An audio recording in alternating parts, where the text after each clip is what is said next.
Welcome to this final video in my series about LiveGroups. In this video, I'm going to show you a couple of different workflow examples.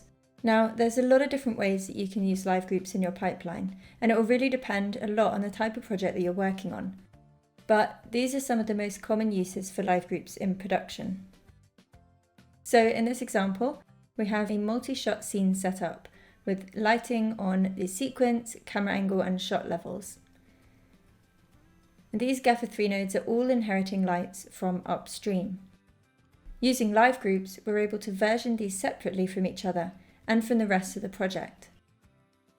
This is really useful as iterations are made, and it makes it very easy to revert back to a previous version if needed. As well as this, it allows multiple lighting artists to work together to light the scene. So one artist, possibly a lead, can focus on the sequence lighting in their own Katana script, and then lock it when they finish making changes. Then other artists could import the sequence lighting LiveGroup and make changes on a per camera angle or per shot basis, all while inheriting from the sequence lighting upstream. If the lead artist decides to change the sequence lighting, they can continue making changes and publish the LiveGroup again. So to demonstrate this, I'll switch to a scene where we can imagine that the lead is working on the sequence lighting. So this is the LiveGroup that's being referenced in the previous Katana project. And I'll just make a couple of changes to these lights in the back. Bring the intensity and exposure up, just to make it really clear that there's been a change.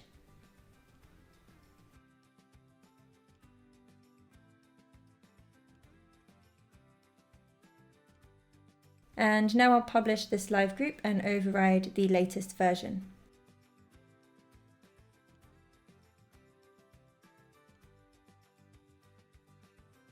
Then I'll jump back to the other Katana project and reload the sequence lighting LiveGroup. And as you can see, this updates the lights.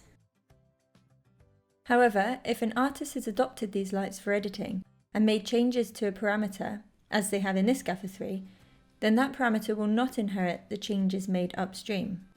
You can turn off the overrides by clicking the yellow button on the left of each parameter, which indicates a local change. So you can toggle this to disable and enable the local changes. So when it's disabled, the parameters will go back to inheriting upstream from the sequence lighting, as you can see here.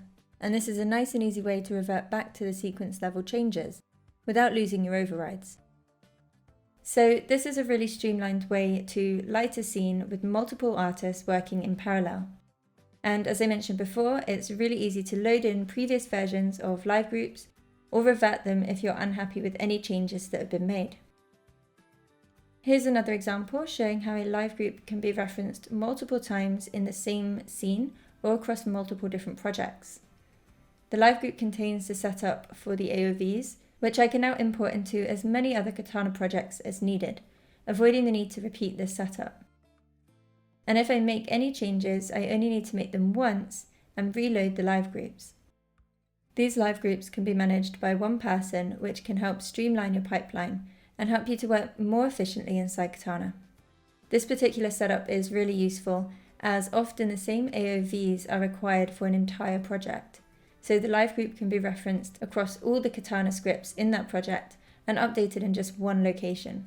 So as you can see, there's lots of different applications for using LiveGroups, and they can be very simply integrated into your pipeline. I hope this video and series has been helpful for you. You can find out more information on LiveGroups at learn.foundry.com/Katana, as well as a range of other Katana tutorials.